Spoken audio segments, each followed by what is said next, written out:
அப்துல்லா கடையநல்லூர் அமர்ந்து கொண்டு பாங்கு சொல்லலாமா? பாங்கு சொல்லும்போது உட்காந்துக்கிட்டு பாங்கு சொல்லலாமான்னு கேட்குறாங்க.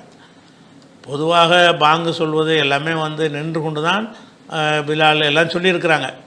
ரசூல்லா கூட என்ன செய்வாங்கன்னு கேட்டால், கும் ஃபாதின் பின் நாசி பிசலா, பிலாலே எந்திரிச்சு மக்களுக்கு பாங்கு சொல்லு அப்படிங்கிற வார்த்தையை ரசூல்லா யூஸ் பண்ணாங்கன்னு சொல்லி புகாரில் 595வது ஹதீஸில் இருக்கிறது.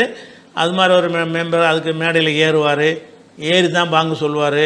அப்படிலாம் பிலாலுடைய பாங்கு, உம்மு மக்துமுடைய பாங்கெல்லாம் நமக்கு பதிவு செய்யப்பட்டிருக்கிறது. அவங்களாம் என்ன செய்கிறாங்க, உயரமான இடத்துல போய் ஏறி பாங்கு சொன்னாங்கன்னு வரும்பொழுது உட்கார்ந்துக்கிட்டு சொல்லலைன்னு அதில் விளங்குகிறது. நின்று தான் பாங்கு சொல்லி இருக்கிறார்கள் என்று விளங்குகிறது. பிலாலே எழுந்து நீ பாங்கு சொல்லுன்னு ரசூல்லா சொல்கிறாங்கல்ல, அப்போ நீ எழுந்து தான் நிற்கணுங்கிறது அதில் விளங்குகிறது. பாங்குக்கு என்ன செய்யணும், நிற்கத்தான் வேணுங்கிறது ஓகே. அதே நேரத்தில் எல்லா வணக்கங்களுக்குமே தொழுகை உள்பட எல்லாத்துக்குமே இயலவில்லை என்று சொன்னால் அதுக்கு இயன்ற மாதிரி செய்யலான்னு ஒரு பொது அனுமதி இருக்குல்ல.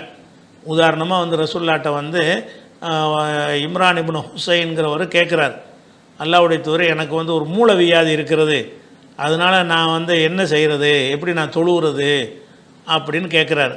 அப்போ ரசூல்லா சொல்கிறாங்க, சல்லி காயிமன், நின்றுக்கிட்டு தொழுவு, ஃபைல்லம் தஸ்தத்தி ஃபகாயிதன், அதுக்கு இயலவில்லை என்றால் உட்கார்ந்து தொழுவு, ஃபைல்லம் தஸ்தத்தி ஃபலா ஜம்பின், அதுக்கும் முடியலைன்னு சொன்னால் படுத்துக்கிட்டு தொழுவு.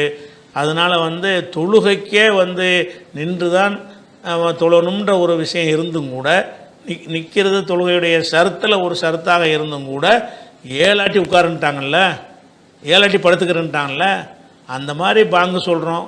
ஒருத்தர் தான் நல்ல அழகாக உச்சரிப்போடு பாங்கு சொல்லுவாருன்னு இருக்கிறது, வேறு ஆட்களுக்கு பாங்கு சொல்ல தெரியாதுன்னு இருக்கிறது.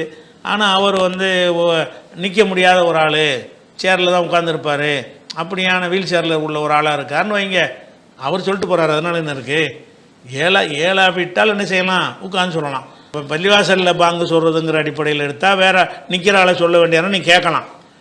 அவருக்கு பாங்கு சொல்லுவார் சமயத்தில் அவருக்கு என்ன செய்வார், அவர் ஒரு நிற்க முடியாத ஒரு ஆள் உட்கார்ந்து தொழக்கூடிய ஒரு ஆள், அவர் பாங்கு இக்காமத்து சொல்லி, பாங்கு கேட்காத இடத்துல இருக்கிறாரு, அவர் பாங்கு இக்காமத்து சொல்லி தொழணும்ல, அவர் எந்த பாங்கு எப்படி சொல்லுவார், தொழுகையே உட்காந்து தொழுதாருன்னா பாங்கே உட்காந்தான்னு சொல்லுவார். உட்கார்ந்து தொழுறதுங்கிறது ஏழவில்லை என்றால் உட்கார்ந்தா பாங்குக்கு பாதிப்புன்னா பாதிப்பு கிடையாது. நின்று தான் நீங்கள் பாங்கு சொல்லணும், அது ஓகே. பள்ளிவாசலில் சொல்கிற பாங்குக்கு ஒருத்தர் உட்கார்ந்து சொல்கிற மாதிரி இருந்தாருன்னா மக்கள் என்ன செய்வாங்க, நீ இப்போ உட்கார்ந்து சொல்கிற, நிற்கிற ஆள் இந்த ஆட்கள் அவர் அப்படின்னு கூட சொல்லிடுவாங்க. பொதுவான பாங்குக்கு விட்டுருங்க. அதுக்கு மட்டும் இல்லையே பாங்கு சத்தம் கேட்காத இடத்தில் இருந்தோம் என்று சொன்னால் நம்ம பாங்கு சொல்லி சொல்லி தானே தொழுவணும். அப்படிப்பட்ட ஒரு ஆள் நிற்க முடியாதவர் தான் என்ன செய்வீங்க, அவர் தொழுகவே உட்கார்ந்து தொழுகிற ஆளாக இருந்தால் என்ன செய்வீங்க, உட்கார்ந்து தொழுவார். தொழுகை உட்கார்ந்து தொழுதா பாங்கே உட்கார்ந்து சொல்லுவார், அவ்வளோதானுங்க.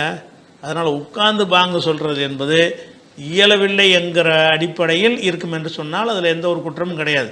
பாங்க ஒன்றும் பாதிக்காது. சரியான முறை நின்றுக்கிட்டு சொல்கிறது தான்.